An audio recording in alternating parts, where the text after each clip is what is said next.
السلام عليكم ورحمة الله وبركاته. نحمده ونصلي على رسوله الكريم. أما بعد فقد قال الله تعالى في القرآن العظيم: أعوذ بالله من الشيطان الرجيم بفضل بسم الله الرحمن الرحيم. إنا أنزلناه في ليلة القدر وما أدراك ما ليلة القدر ليلة القدر خير من ألف شهر. صدق الله العظيم. அல்லாஹுவின் அருளும் அருமை நாயகம் முஹம்மது ரசூலுல்லாஹி ஸல்லல்லாஹு அலைஹி வஸல்லம் அவர்களின் மேலான துஆ பரக்கத்தும் நமக்கெல்லாம் வந்து சேரட்டுமாக. உயிருள்ள வரையிலும் உடல் சுகத்தை அல்லாஹ் நசீபாக்கி தருவானாக. மருத்துவமனையின் செலவுகள், அதன் கஷ்டம் சிரமங்களிலிருந்து நிரந்தரமான பாதுகாப்பை வல்ல ரஹ்மான் நம் அனைவர்களுக்கும் தந்தருள் புரிவானாக. அவன் பொருந்தி கொண்ட நல்லடியார்களின் கூட்டத்தில் வல்ல ரஹ்மான் நம் அனைவர்களையும் சேர்த்தருள் புரிவானாக. கண்ணியத்திற்கும் மிகுந்த மரியாதைக்கும் உரிய அல்லாஹுவின் நல்லடியார்களே, மிக முக்கியமான ஒரு இரவிலே நாம் வீற்றிருக்கிறோம். அல்லாஹ் நம்மை இந்த இரவை அடைவதற்கு அல்லாஹ் நமக்கு கபுல் செய்து தந்திருக்கிறான். அல்லாஹ் நம்முடைய எல்லா அமல்களையும் பரிபூர்ணமாக ஏற்றுக்கொள்வானாக. அவனது முழுமையான குர்ஆன் ஷரீஃபை தராவீஹின் வழியாக நிறைவாக கேட்கக்கூடிய ஒரு வாய்ப்பை அல்லாஹ் நசீபாக்கி தந்திருக்கிறான்.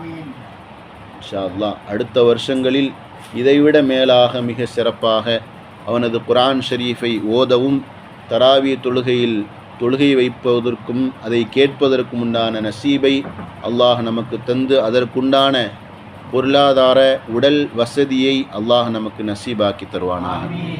உண்மையிலேயே போஸுக்கு ஒரு பெரிய ஒரு பாக்கியம் தான் சொல்லணும். ஏன்னா நான் தொழுகையில் இருக்கும்போது யோசித்தது அது.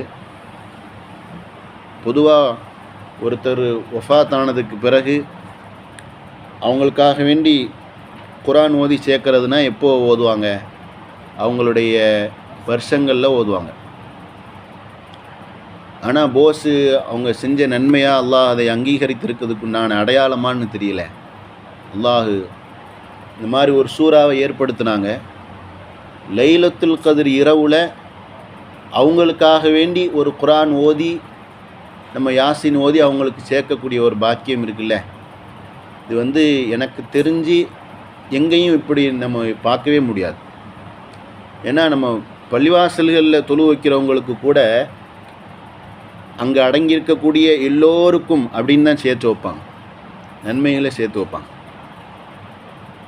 இந்த பள்ளிவாசலை கட்டின எல்லோர்களுக்கும் அப்படின்னு சேர்த்து வைப்பாங்க. ஆனால் ஒருத்தருடைய பேரை மட்டுமே ஓதி சேர்த்து வைக்கக்கூடிய ஒரு பாக்கியம் அது நம்ம போஸுக்கு கிடச்சிருக்கு. அல்லாஹு அவர்களுடைய எல்லா நன்மைகளையும் அல்லாஹ் பரிபூர்ணமாக ஏற்றுக்கொள்வானாக. அவர்களுக்கு அல்லாஹ் உயர்ந்த அந்தஸ்தை தர்ஜாவை அல்லாஹ் மறுமை நாளில் நசீபாக்கி தருவானாக. அருமையானவர்களே, லைலத்துல் கத்ருடைய இரவு அதில் நாம் வீற்றிருக்கிறோம். ஹதீஸிலே வருகிறது: தஹர்ரியு லைலத்துல் கத்ரி ஃபி அஷ்ரில் அவாஹிர். கடைசி நோன்பில் கடைசி 10 இரவுகளில் நீங்கள் லைலத்துல் கத்ரினுடைய இரவை நீங்கள் தேடிக்கொள்ளுங்கள் அப்படின்னு நாயகம் ஸல்லல்லாஹு அலைஹி வஸல்லம் அவர்கள் சொல்லியிருக்கிறார். அதிலும் குறிப்பாக ஒற்றைப்படை இரவுகளில் நீங்கள் லைலத்துல் கத்ரினுடைய இரவை நீங்கள் தேடிக்கொள்ளுங்கள் அப்படின்னு நாயகம் ஸல்லல்லாஹு அலைஹி வஸல்லம் சொன்னாங்க. ஹதீஸில் அப்படி ஃபில்டர் பண்ணிக்கிட்டே வர்ற மாதிரி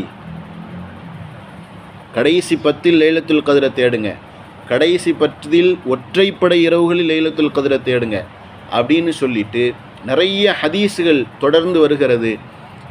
சிலர்கள் சொல்லுவதுண்டு 10 நாட்கள்லையும் லைலத்துல் கத்ரை தேடுன்னு தானே சொல்லியிருக்கிறாங்க. 27, 25, 23, 21, 29 அப்படின்னு எங்கே குறிப்பிட்டு சொல்லியிருக்குது? ஏன் நீங்கள் 27 மட்டும் லைலத்துல் கத்ருன்னு நீங்கள் ஏன் கொண்டாடுறீங்க அப்படின்னு பலர்களுக்கு அந்த கேள்விகள் இருக்குது. ஹதீஸில் நாயகம் ஸல்லல்லாஹு அலைஹி வஸல்லம் அவங்க குறிப்பிட்டு இந்த நாள் அப்படின்னு சொல்லலை அப்படிங்கிறத நம்ம பல ஹதீஸில் நம்ம பார்த்துருக்குறோம். ஆனால் பெருமானார் ஸல்லல்லாஹு அலைஹி வஸல்லம் அவர்களின் வாயிலாக, அவர்களின் செயல்பாடின் வழியாக அருமை சஹாபாக்கள் குறிப்பிட்டு ஒவ்வொரு ஹதீஸையும் அறிவிக்கிறாங்க. 27 அப்படி 21 21வது இரவு லைலத்துல் கத்ருடைய இரவாக இருக்கக்கூடும் அப்படிங்கிறதுக்கு ஹதீஸுகள் இருக்குது. 23இல் லைலத்துல் கத்ர் இருப்பதற்கான சாத்தியம் இருக்குதுங்கிறதுக்கு அந்த 21ஐ விட அதிகமான ஹதீஸுகள் இருக்குது. அதேபோல் 25 அந்த இரவில் லைலத்துல் கத்ர் இருப்பதற்கான சாத்தியம் இருக்குதுங்கிறதுக்கு 23ஐ விட 25க்கு அதிகமான ஹதீஸ் இருக்குது. அதேபோல் 29 லைலத்துல் கத்ர் இதுவாக இருக்கலாம் அப்படின்னு ஹதீஸில் நிறைய வருகிறது. ஆனால் இது எல்லாவற்றையும் விட 27இல் லைலத்துல் கத்ராக இருக்கும் என்று அருமை சஹாபாக்கள் சத்தியமிட்டு சொல்லக்கூடிய ஒரு ஹதீஸுகள், ஏராளமான ஹதீஸிலே நம்மால் பார்க்க முடியும். கண்மணி நாயகம் ஸல்லல்லாஹு அலைஹி வஸல்லம் அவர்கள் நமக்கு தெரியும், ஹதீஸில் நம்ம கேள்விப்பட்டிருக்கிறோம், ரமலானில் முதல் 10இல் பெருமானா ஸல்லல்லாஹு அலைஹி வஸல்லம் அதிகமாக வணங்கினார்கள், அதிகமாக இறை வழிபாடுகளில் ஈடுபட்டார்கள். 2வது 10இல் அதைவிட அதிகமாக, 3வது 10ஐ பெருமானா ஸல்லல்லாஹு அலைஹி வஸல்லம் அவங்களுடைய ஹதீஸ் அறிவிக்கும் போது சொல்கிறாங்க, தன்னுடைய ட்ரெஸ் எல்லாம் இறுக்கி கட்டிக்கிட்டு இறங்கிடுவாங்க அப்படின்னு வருது ஹதீஸில். அந்த அளவிற்கு 3வது 10ஐ கண்மணி நாயகம் ஸல்லல்லாஹு அலைஹி வஸல்லம் அவர்கள் குறிப்பிட்டு இந்த உம்மத்திற்கு வழிகாட்டி இருக்கிறார்கள் என்பதை நாம் ஹதீஸிலே நம்மால் பார்க்க முடியும். இந்த ரமலான் முழுக்க அல்லாஹ் நமக்கு தந்திருக்கக்கூடிய மிகப்பெரிய ஒரு பெரும் பாக்கியம். ஒவ்வொருவரும் நாம் சிந்திக்க வேண்டும், கடந்த ரமலானை விட இந்த ரமலானை நம்ம அதைவிட பெஸ்ட்டாக நம்ம பயன்படுத்தியிருக்கோமா அப்படிங்கிறத. அல்லாஹ் நமக்கு அப்படிப்பட்ட ஒரு நசீபை அல்லாஹ் தர வேண்டும். இதைவிட இதற்கு அடுத்து வரக்கூடிய ரமலானை இதைவிட சிறப்பான ஒரு நிலையில் நாம் அதை கழிப்பதற்கு, உயர்ந்த நன்மைகளை செய்வதற்கு, அதற்குண்டான உடல் ஆரோக்கியத்திற்கு அல்லாஹ் நமக்கு நசீபாக்கி தர வேண்டும். காரணம், தராவி தொழுகையில் நாம் நின்று தொழுகிறோம், அதற்குண்டான உடல் ஆரோக்கியத்தை அல்லாஹ் தந்திருக்கிறான். ஆனால் பலர்களுக்கு அந்த ஆரோக்கியத்தை கொடுத்தும் தொழுவதற்குண்டான பாக்கியம் இல்லை. பலர்களுக்கு ஆர்வம் இருந்தும் உடல் ஆரோக்கியம் இல்லாமல் அல்லாஹ் வச்சிருக்கிறான். ஒவ்வொருவரும் நம் கடைசி வரை இந்த பாக்கியம் தொழுகையில் நின்று தொழுகுவதற்குண்டான ஒரு வாய்ப்பை அல்லாஹ் தரணும்னு நம்ம தொழுகையில் அதிகமாக நம்ம துஆ செய்யணும். ஷபீர் அலி ஹஸரத்தை பற்றி ஒரு செய்தி சொல்லுவாங்க, கடைசி வரைக்கும் அவங்க தொழுகையை உட்கார்ந்து தொழவே இல்லை, நின்னே தான் தொழுதாங்களாம். ஒரு கட்டத்தில் அவங்களுடைய கடைசி காலங்களில் வஃபாத் ஆகிறதுக்கு அந்த மிக சமீபத்தில் உட்கார்ந்து தொழுங்கன்னு அவங்க பிள்ளைங்களாம் சொல்லும்போது கூட, நான் உட்கார்ந்து தொழுதுட்டேன்னா நான் இறந்துருவேன்டா அப்படின்னு சொன்னாங்க. நான் இறந்துருவேண்ணா, உட்கார்ந்து தொழுகிறத விட நான் இறந்துடுறது மேலு அப்படின்னு சொன்னாங்க. எந்த அளவிற்கு தொழுகையில் நின்று தொழுகுவதற்கு அந்த மக்கள் ஆர்வப்பட்டு இருக்கிறார்கள் அப்படிங்கிறத நம்ம பார்க்க முடியுது. அல்லாஹ் நமக்கு அப்படிப்பட்ட ஒரு நசீபை அல்லாஹ் தரணும். சுன்னத்தான தொழுகைகளை நம் உடல் நோய்வாய்ப்பட்டு நம்ம உட்கார்ந்து தொழுகிறோம்னா கூட, ஃபரலான தொழுகைகளை நாம் நின்று தொழுகிறதுக்குண்டான ஒரு வாய்ப்பை நம்ம ஏற்படுத்திக்கணும். அவங்க நின்று உட்கார்ந்து தொழுகிறாங்க, ஆனாலும் கூட அவங்க உட்கார்ந்தே தொழுகலை, தொழுகையில் நின்றுட்டு அப்புறம்தான் அவங்க உட்கார்றதுக்குண்டான ஒரு நிலையை நம்ம பார்க்க முடியும். அல்லாஹ் அப்படிப்பட்ட உயர்ந்த நசீபை அல்லாஹ் நமக்கு தர வேண்டும். குறிப்பாக இந்த ரமலானுடைய இன்னைக்கு ஒரு ஹதீஸை நம்ம பார்க்க முடிஞ்சுது. அல்லாஹு தாலா இவ்வளவு பெரிய ஒரு பாக்கியமான ஒரு ரமலானை இந்த உம்மத்திற்கு, பெருமானா ஸல்லல்லாஹு அலைஹி வஸல்லம் அவர்களுடைய இந்த உம்மத்திற்கு அல்லாஹ் அடையாளப்படுத்தி தந்திருக்கிறான் அப்படிங்கிறத நம்ம ஹதீஸில் பார்க்க முடியுது. கம் அன்சலல்லாஹு தஆலா மின் கிதாபின் அப்படின்னு நாயகம் ஸல்லல்லாஹு அலைஹி வஸல்லத்துல ஒரு சஹாபி கேட்டாங்க, அல்லாஹு தாலா எத்துணை கிதாபுகளை, வேதங்களை, சுஹுஃபுகளை, ஏடுகளை அல்லாஹ் இறக்கியிருக்கிறான் அப்படின்னு பெருமானா ஸல்லல்லாஹு அலைஹி வஸல்லம் கேட்கும்போது, கால மிஅத்து கிதாபன் வ அர்பஉ குதுபின், 100 சுஹுஃபுகளை, ஏடுகளை அல்லாஹ் இறக்கி தந்திருக்கிறான், 4 வேதங்களை அல்லாஹ் இறக்கியிருக்கிறான் அப்படின்னு ஹதீஸில் வருது. அன்சல அலா ஷீஸ் அலைஹிஸ்ஸலாம், ஷீஸ் அலைஹிஸ்ஸலாத்துக்கு அல்லாஹ் 50 சஹீஃபா, 50 சுஹுஃபுகளை, ஏடுகளை அல்லாஹ் கொடுத்தானோ. வஅலா இத்ரீஸ் அலைஹிஸ்ஸலாம் 30 சஹீஃபா, இத்ரீஸ் அலைஹிஸ்ஸலாத்துக்கு அல்லாஹ் 30 ஏடுகளை, பேப்பர் மாதிரி ஏடுகளாக அல்லாஹ் தந்துடுவான்.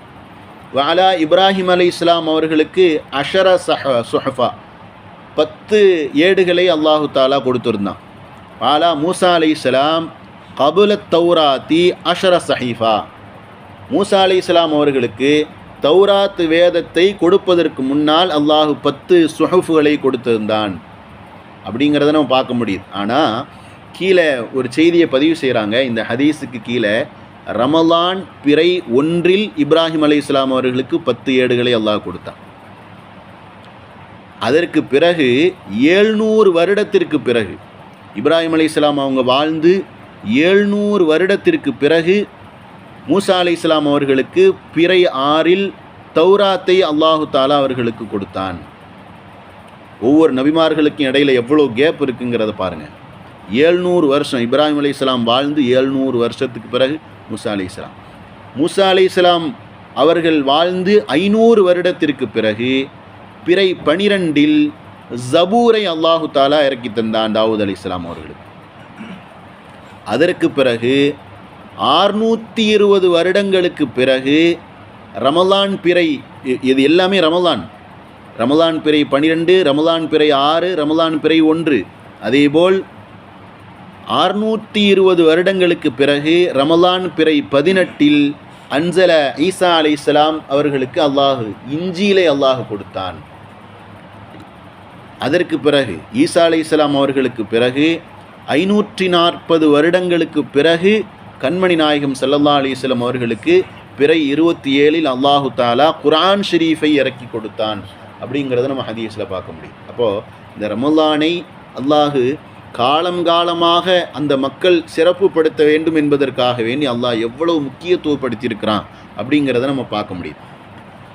குர்ஆன் ஷரீஃபை அல்லாஹு தாலா இந்த 27ஆம் இரவில் அல்லாஹு தாலா இறக்கி கொடுத்திருக்கிறான். இன்னா அன்சல்நாஹு ஃபீ லைலத்தில் கதிர், லைலத்துல் கதிர் இரவில் நம்ம இந்த குர்ஆனை, இந்த வேதத்தை நாம் இறக்கி தந்தோம் அப்படின்னு அல்லாஹ் குர்ஆன் ஷரீஃபில் பதிவு செய்கிறான். ஷஹ்ரு ரமலான் அல்லதி உன்சில ஃபீஹில் குர்ஆன், ரமலானுடைய மாதம் அது எப்படிப்பட்ட மாதம் தெரியுமா? அந்த மாதத்தில்தான் குர்ஆனை நாம் இறக்கினோம் அப்படின்னு அல்லாஹ் பதிவு செய்கிறான். காரணம், அந்த குர்ஆனை இறக்குவதற்கு அல்லாஹு தாலா 27 ஏன் தேர்ந்தெடுத்தான் அப்படிங்கிறத பெருமக்கள் சொல்லித்தரும்போது அதிலேயே அல்லாஹ் ஒரு சூசகத்தை மறைத்து வைத்திருக்கிறான். ரமலானில் எந்த நாட்களையும் இல்லாமல் 27 அல்லாஹ் ஏன் தேர்ந்தெடுத்தான் என்றால், அந்த 27 அல்லாஹு தாலா லைலத்துல் கதிரை வைத்திருக்கிறான். அந்த லைலத்துல் கதிர் எப்படிப்பட்ட இரவு நம்ம சொல்லியிருக்கிறோம். லைலத்துல் கதிரி ஹைரும் மின் அல்ஃபி ஷஹர், 1000 மாதங்களை விட சிறந்தது. 1000 மாதங்கள் அப்படின்னா உதாரணத்துக்கு ஒரு 83 வருடங்கள் நன்மை செய்தால் எவ்வளவு பாக்கியம் இருக்குமோ அதை அல்லாஹ் ஒரு இரவில் அல்லாஹ் தருகிறான். ஒரு 10 வருஷம் நம்ம லைலத்துல் கதிரை நம்ம அடைஞ்சிட்டோம்னா நமக்கு எவ்வளோ நன்மை கிடைக்கும்? 830 வருடங்கள் வாழ்ந்த நன்மையை அல்லாஹு தாலா ஒரு இரவில் நாம் செய்த நன்மைக்கு அல்லாஹு தாலா தருகிறான் அப்படிங்கிறத நம்ம ஹதீஸில் நம்ம பார்க்க முடியும். இன்னா அன்சல்நாஹு ஃபீ லைலத்தின் முபாரக்கா, பரக்கத்து பொருந்திய இரவாக இருக்கிறது. எனவே அந்த இரவில் பரக்கத்து பொருந்திய இரவாக இந்த 27 இரவு இருக்கிறது. எனவே அந்த இரவில் அல்லாஹு தாலா வேதத்தை இறக்கினான். எவ்வளவு குறிப்பிட்டுக்கிட்டே வர்றான், 27 மட்டும். எந்த நாட்களுக்கும் இந்த சிறப்பை நம்ம பார்க்கவே முடியாது. குர்ஆன் ஷரீஃபில் எக்கச்சக்கமான ஆதாரங்களை பெருமக்கள் கோடிட்டு காண்பித்து கொண்டே இருக்கிறார்கள். 27 லைலத்துல் கதிர் தான், 27 தான் அப்படிங்கிறத. தனஸ்ஸலல் மலாயிகா, மலக்குமார்கள், பூமிக்கு கோடிக்கணக்கான மலக்குமார்கள் இறங்குகிறார்கள். ஹதீஸில் இன்றைக்கி ஒரு ஹதீஸ் நம்ம பார்த்தேன் நான் மக்ரிப் நேரத்தில். எவ்வளவு மலக்குமார்கள் அப்படின்னா, ஜிப்ரைல் அலைஹிஸ்ஸலாம் அவர்களுடைய தலைமையின் கீழ் உலகம் முழுக்க கோடிக்கணக்கான மலக்குமார்கள் இறங்குகிறார்கள். இறங்கி ஒவ்வொரு எந்தெந்த இடங்களிலெல்லாம் கூட்டமாக சேர்ந்து வணங்கப்படுகிறதோ அந்த இடங்களுக்கெல்லாம் அந்த மலக்குகள் வருகை தந்து அந்த இடத்தில் தொழுது அந்த மக்கள் செய்யக்கூடிய துஆவிற்கு இவர்களும் ஆமீன் சொல்லிக்கொண்டே இருக்கிறார்கள். அந்த கூட்டமாக செய்யக்கூடிய அந்த மக்களுக்காக வேண்டி இவர்கள் துஆ செய்து கொண்டே இருக்கிறார்கள் அப்படிங்கிறத ஹதீஸில் நம்ம பார்க்க முடியும். எல்லா விதமான தீங்கில் இருந்தும் தன்னுடைய அடியார்களை இந்த இரவில் அல்லாஹு தாலா பாதுகாக்கிறான் அப்படிங்கிறத நம்ம ஹதீஸில் பெருமானா ஸல்லல்லாஹு அலைஹி வஸல்லம் அவர்கள் சொல்லி தந்திருக்கிறாங்க. எனவே தான் சொன்னாங்க, மன் கான ஃபீ லைலத்துல் கத்ரி ஈமானன் வ இஹ்திசாபன் உஃபிர லஹு மா தகத்தம மின் தம்பிஹி. யார் ஒருவர் லைலத்துல் கத்ருடைய இரவில் முழுமையான ஈமானோடு அல்லாஹ்விடத்திலே நமக்கான நன்மையை அல்லாஹ் நிச்சயமாக தருவான் என்ற முழு உறுதியோடு யார் ஒருவர் நின்று வணங்குகிறாரோ அவர்களுக்கு அல்லாஹு தாலா முன்பின் செய்த அனைத்து பாவங்களை, அதாவது உஃபிரலஹு மா தகத்தம மின் தம்பிஹி, இந்த வார்த்தையை நம்ம பார்க்கணும். முன் செய்த பாவங்களை மன்னிப்பான் அப்படின்னு அல்லாஹ் நபி ஸல்லல்லாஹு அலைஹி வஸல்லம் சொல்லலை. முன் செய்த பாவங்கள், பின்னால் இவன் செய்யக்கூடிய பாவங்களையும் இந்த லைலத்துல் கத்ருடைய இரவில் யார் நன்மை செய்கிறார்களோ அவர்களுக்கு அல்லாஹு தாலா தருகிறான். காரணம், ரமலான் அப்படின்னாலே கரித்தல் அப்படிங்கிறது தான் பொருள். எனவே நமது பாவங்களை முழுக்க கரிக்கக்கூடிய ஒரு இரவாக இந்த லைலத்துல் கத்ர் இரவு இருக்கிறது அப்படிங்கிறத நம்ம பார்க்க முடியும். முன் சென்ற சமூகங்கள் எல்லாம் அவங்களுக்கு கிடைச்ச மிக நீண்ட வயது அவங்களுக்கு அல்லாஹு தாலா கொடுத்தான்.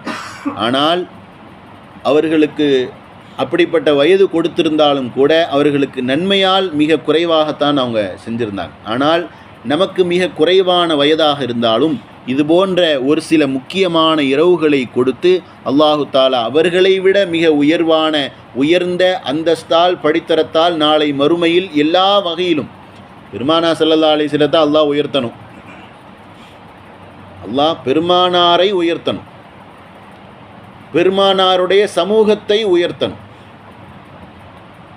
அப்போ அல்லாஹ் எவ்வளோ முடிவு செய்கிறான் பாருங்க. பெருமானாருடைய சமூகத்தை அல்லாஹ் உயர்த்த வேண்டும் என்பதற்காக எல்லா மக்களையும் விட நாம் நிறைய நன்மை செய்யணும்னு அல்லாஹ் இது போன்ற இரவுகளை கிஃப்டாக மிகப்பெரிய ஒரு பாக்கியமாக அல்லாஹ் நமக்கு தந்திருக்கிறான். ஹதீஸில் இந்த செய்திகளை எல்லாம் சொல்லிட்டு வரும்போது கீழே ஒரு செய்தி கோடிட்டு காண்பிப்பாங்க.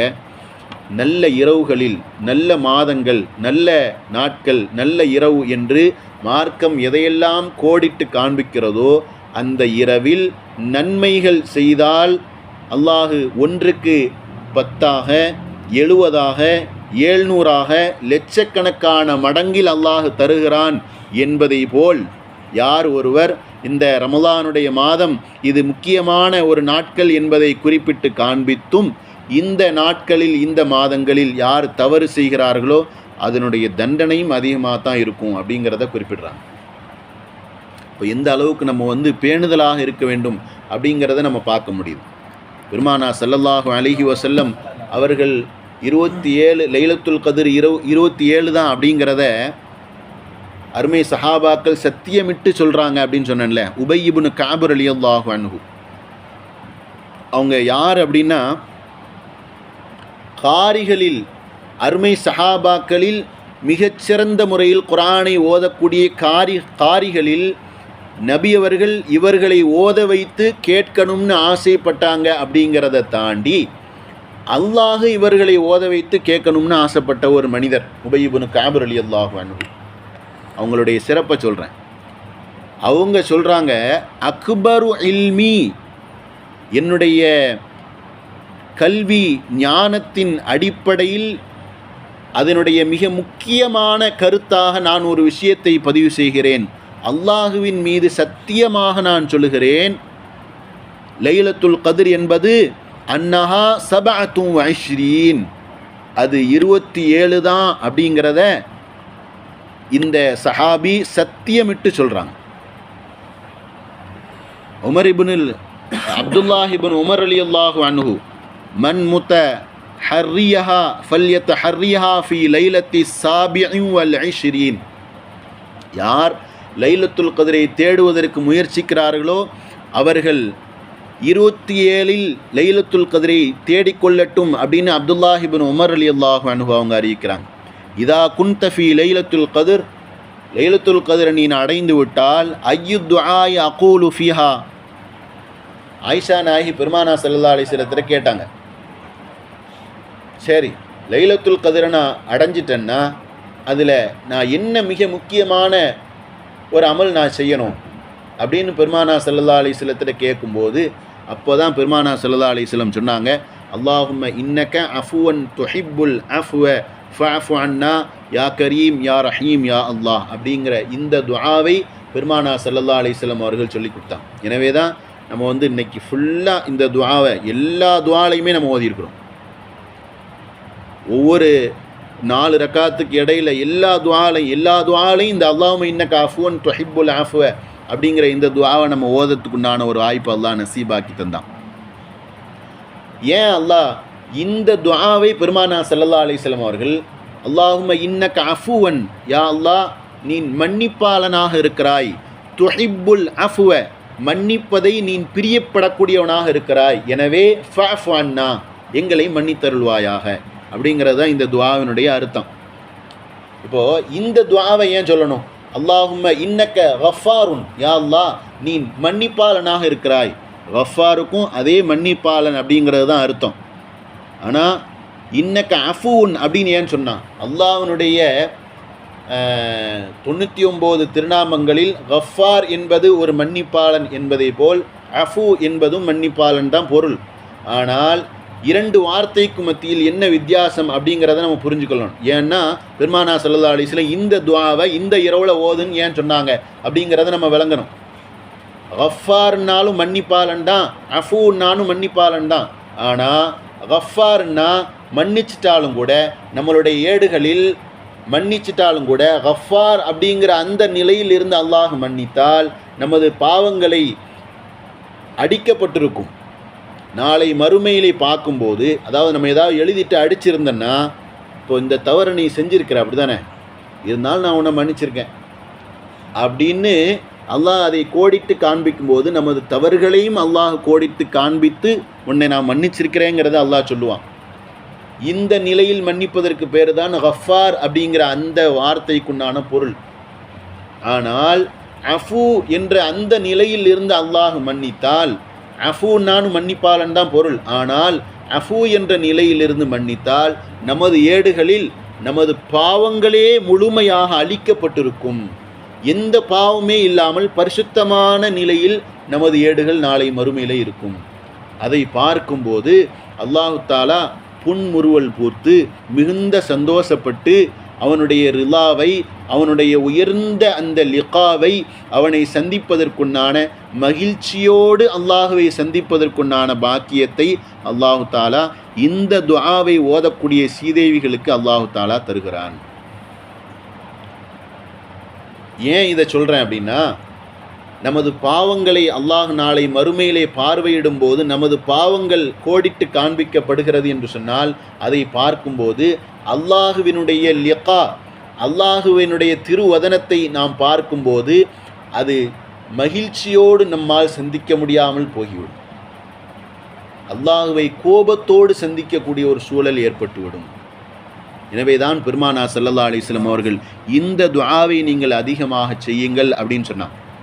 எனவே இந்த இரவுகளில் நாம் அதிகமாக இந்த துஆவை நாம் செய்ய வேண்டும். குறிப்பாக லைலத்துல் கத்ரினுடைய இந்த இரவில் கையேந்தி அழுது மன்றாடி அல்லாஹ்விடத்திலே நாம் துஆ செய்வதற்கு கட்டாயமாக ஆக்கப்பட்டிருக்கிறோம். காரணம், சென்ற வருடங்களில் நம்மோடு இருந்தவர்கள் இந்த வருடங்களில் மண்ணுக்கு அடியில் அவர்கள் வாழ்ந்து கொண்டிருக்கிறார்கள். நமக்கு அல்லாஹு அடுத்த ரமலானை தருகிறானா என்பதை அடுத்த ரமலான் சந்திக்கும் போது தான் நமக்கு தெரியும். இப்படிப்பட்ட ஒரு சூழலில் அல்லாஹு தாலா நமக்கு நீண்ட ஆயுளை கொடு என்று நாம் அழுது மன்றாடி துஆ செய்ய வேண்டும். அதேபோல் நமது குடும்பங்களில் யார் யாரெல்லாம் வயோதிகர்களாக முடியாமல் இருக்கிறார்களோ அவர்களுக்கும் நாம் அவர்களுடைய உடல் ஆரோக்கியத்திற்கு, அவர்கள் இதுபோன்று இன்னும் பல ரமலான்களை சந்திப்பதற்கு, உடல் ஆரோக்கியத்தோடு நோன்பு நோற்பதற்குண்டான உயர்ந்த ஒரு வாய்ப்பையெல்லாம் நாம் அல்லாஹ்விடத்திலே இந்த இரவிலே நாம் துஆ செய்ய வேண்டும். குறைந்தது துஆ செய்யும் போது அழுது மன்றாடி துஆ செய்யணும் அப்படின்னு வருது. துஆ எப்படி செய்யணும் அப்படின்னா, சிறு பிள்ளைகள் தனது தாயிடத்தில் எப்படி அடம்பிடிச்சு ஒரு விஷயத்தை கேட்குமோ அந்த மாதிரி அல்லாஹ்ட்ட கேட்கணும் அப்படின்னு வருது. அழுகணும். அழுக முடியலையான்னா கண்ணீர் வரலையா அப்படின்னா, கண்ணீர் வர்ற மாதிரியாவது நடிச்சாவது அல்லாஹ்ட்ட கேளுங்க அப்படின்னு சொல்கிறான். அழுக வரலைன்னா, கண்ணீர் வரலைன்னா வந்த மாதிரி நடிக்கவாவது செய்யுங்க அப்படின்னு அல்லாஹ் சொல்கிறான். முதல் வானத்தில் வந்து இந்த இரவில் அல்லாஹு தாலா காத்திருக்கிறான். ஐயுல் முஸ்தகஃபிரீன், யாரெல்லாம் என்னிடத்திலே பாவ மன்னிப்பு கேட்பவர்கள் யாரும் உண்டா என்று அல்லாஹ் முதல் வானத்திலே வந்து கேட்கிறான். எனவே இந்த இரவில் நாம் இஸ்திக்ஃபார்களை நம்மால் முடிந்த அளவிற்கு அதிகமாக நாம் செய்ய வேண்டும். அதேபோல் ஒரு ஜுஸுவாவது குறைஞ்சது நம்ம ஓதணும். அதே மாதிரி நம்ம திக்ர்கள், நமது ஈமானை வலுப்படுத்தக்கூடிய லா இலாஹ இல்லல்லாஹ் போன்ற திக்ர்களை நாம் அதிகமாக செய்யணும். குறிப்பாக நான் ஒவ்வொரு திக்ரா உங்களுக்கு கோடிட்டு காண்பித்து விடுகிறேன். சுப்ஹானல்லாஹி வல்ஹம்துலில்லாஹி வலா இலாஹ இல்லல்லாஹு அல்லாஹு அக்பர் அப்படிங்கிற இந்த திக்ரை ஒரு 100 தடவை செய்யுங்க. அதே மாதிரி 4ஆம் கலிமா லா இலாஹ இல்லல்லாஹு வஹ்தஹு லா ஷரீக லஹு லஹுல் முல்கு வ லஹுல் ஹம்து யுஹ்யி வ யுமீத்து பியதிஹில் கைர் வஹுவ அலா குல்லி ஷைஇன் கதீர். வாய்ப்பு கிடைச்சா இதை ஒரு 100 தடவை செய்யுங்க. எல்லா பிரச்சனைகளுக்கும் தீர்வாக இருக்கக்கூடிய, எல்லா சிரமங்களுக்கும் தீர்வாக இருக்கக்கூடிய லா இலாஹ இல்லா அன்த சுப்ஹானக இன்னி குன்து மினல் ஸாலிமீன் அப்படிங்கிற இந்த திக்ரை நீங்கள் செய்யுங்க. மோசமான ஆட்சியாளர்களை விட்டும் அல்லாஹ் நம்மை இந்த திக்ரின் மூலம் நமக்கு பாதுகாப்பு தருகிறான். வரக்கூடிய நாட்களில் தேர்தல்கள் எல்லாம் வருகிறது. நமக்கு சாதகமான ஆட்சியாளர்களை அல்லாஹ் நமக்கு தர வேண்டும் என்பதை நியத் செய்து நாம் இந்த திக்ர்களை செய்யணும். அதேபோல் ஹஸ்புனல்லாஹு வ நிஅமல் வக்கீல் வ நிஅமல் மௌலா வ நிஅமன் நசீர் அப்படிங்கிற இந்த திக்ர்கள், அதேபோல் நமக்கு தெரிந்த ஒரு சில செலவாத்துகள், அதிகமாக நாம் செலவாத்து சொல்லணும். அதே மாதிரி நமது தொழுகைகளை கலா செய்யணும். ஐநேர தொழுகைகள், ஒவ்வொரு தொழுகைகளாக ஃபஜ்ர் லுஹர் அசருன்னு நம்ம விடுபட்ட தொழுகைகளை நாம் கலா செய்யணும். உங்களுக்கு தெரியும்ல, நம்ம அந்த ரமலான் முழுக்க நம்ம அமல்களின் சிறப்பில் நம்ம என்ன வாசிச்சிருக்கிறோம் அப்படின்னா, விடுபட்ட தொழுகையில் மூலம் ஏற்படக்கூடிய மோசமான விளைவுகளை பற்றி நம்ம படித்தோம். எனவே அல்லாஹு தாலா இந்த இரவை அல்லாஹ் முழுமையாக பயன்படுத்தக்கூடிய உயர்ந்த தௌஃபீக் அல்லாஹ் நம் அனைவர்களுக்கும் நசீபாக்கி தருவானாக. இன்னும் இது போன்ற பல ரமலான்களை, பல லைலத்துல் கத்ரை அடைவதற்குண்டான நசீபை, வாய்ப்பை அல்லாஹு தாலா ஏற்படுத்தி தருவானாக. இதுபோன்று கடைசி வரையிலும் நமக்கு நின்று தொழுகுவதற்கும் குர்ஆன் ஷரீஃபை முழுமையாக கேட்பதற்கும் ஓதுவதற்கும் உண்டான பாக்கியத்தை அல்லாஹ் நசீபாக்கி தருவானாக. கடைசி வரையிலும் கண் ஒளிவோடு அவனது மாமறையை, அந்த அரபு எழுத்துக்களை பார்ப்பதற்குண்டான கண் ஒளிவை அல்லாஹு தாலா நம் உள்ளத்தில் அல்லாஹ் ஏற்படுத்தி தருவானாக. நமது உள்ளங்களில் இருக்கக்கூடிய எல்லா கசடுகளையும், கழிவுகளையும், இருள்களையும் நீக்கி அல்லாஹ் நமது உள்ளத்தை ஒளிமயமாக ஆக்கி தருவானாக. இன்னும் நமது குடும்பங்களில், நமது உள்ளங்களில் வெளி சொல்ல முடியாத என்னென்ன தேவைகள், ஹாஜத்துகள் எல்லாம் இருக்கிறதோ எல்லாவற்றையும் அல்லாஹு தாலா பரிபூர்ணமாக நிறைவேற்றி தருவானாக. இந்த ரமலானுடைய காலங்களில் நாம் வைத்திருக்கக்கூடிய நோன்பு, தொழுகைகள், சலகாக்கள், தான தர்மங்கள், இன்னும் வெளி சொல்ல முடியாத என்னென்ன நன்மைகளெல்லாம் நாம் செய்திருக்கிறோமோ எல்லாவற்றையும் அல்லாஹு தாலா அவனுக்காக வேண்டி மட்டுமே செய்த இஹ்லாஸான அமலாக அல்லாஹு தாலா ஏற்றுக்கொள்வானாக. பிஹக்கி சய்யிதுனா முஹம்மது ரசூலுல்லாஹி ஸல்லல்லாஹு அலைஹி வஸல்லம். வ ஆகிரு தஅவானா அனில் ஹம்துலில்லாஹி ரப்பில் ஆலமீன். அஸ்ஸலாமு அலைக்கும் வ ரஹ்மத்துல்லாஹி